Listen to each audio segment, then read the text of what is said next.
മുന്നറിയിപ്പില്ലാതെ Kochi Vypin Roro service നിർത്തിവെച്ചു. നൂറുകണക്കിന് യാത്രക്കാർ ദുരിതത്തിലായി. കായലിൽ ഒഴുക്ക് കൂടിയതിനാൽ സർവീസ് നടത്താനാകില്ല എന്നാണ് വിശദീകരണം. സെയ്ഫിനിസയാണ് വിവരങ്ങളുമായി ചേരുന്നത്.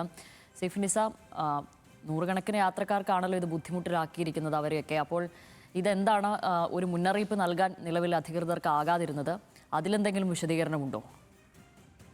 ശ്യാമിലി, ഈ വൈപ്പിൻ കൊച്ചി, ഒപ്പം തന്നെ കൊച്ചിയിൽ നിന്ന് വൈപ്പിനിലേക്കുള്ള 2 റോറോ സർവീസുകളാണുള്ളത്. ഈ 2 റോറോ സർവീസുകളുമായി നൂറുകണക്കിന് ആളുകളാണ് വാഹനത്തിലുമായും അതല്ലാതെയും ഈ റോറോ സർവീസിനെ ആശ്രയിച്ച് ഈ സ്ഥലങ്ങളിലേക്ക് എത്തിച്ചേരുന്നത്. പക്ഷേ ഇന്നലെ വൈകിട്ട് നടത്തിയ റോറോ സർവീസ് പെട്ടെന്ന് നിയന്ത്രണം വിടുകയും പിന്നീട് കടലിന്റെ സമീപത്ത് വരെ പോവുകയും 1 മണിക്കൂറോളം ഇതിനകത്തെ യാത്രക്കാർ ജങ്കാർ ഈ റോറോയിൽ കുടുങ്ങുകയും ചെയ്തിരുന്നു.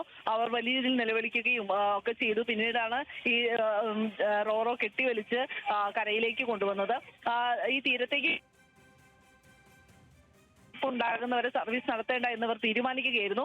ഒരു സുരക്ഷാ പ്രശ്നം ഉള്ളതുകൊണ്ട് അത് ശരിയായ തീരുമാനമാണ്. പക്ഷേ അത് കൃത്യമായ അറിയിപ്പ് ഇല്ലാതെയാണ് ആ തീരുമാനം എടുത്തത് എന്നുള്ളതാണ് പ്രശ്നം. കാരണം മുന്നറിയിപ്പില്ലാതെ ഇങ്ങനെ ഒരു തീരുമാനം എടുത്തത് കൊണ്ട് പലരും ഈ റോറോ സർവീസിനായി അവിടെ എത്തിയപ്പോൾ മാത്രമാണ് ഈ കൗണ്ടർ അടച്ചിട്ടിരിക്കുന്നത് കാണുന്നത്. അതിനുശേഷം വാഹനങ്ങൾ മടങ്ങി പോകേണ്ടി വന്നു.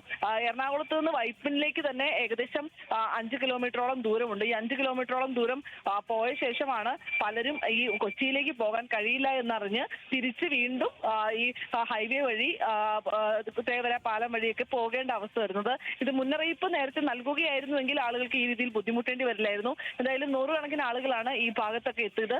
കൊച്ചിയിലാണെങ്കിലും വൈപ്പിനിലാണെങ്കിലും ആളുകൾ എത്തി പിന്നീട് മടങ്ങി പോവുകയാണ് ചെയ്തത്. ശരി.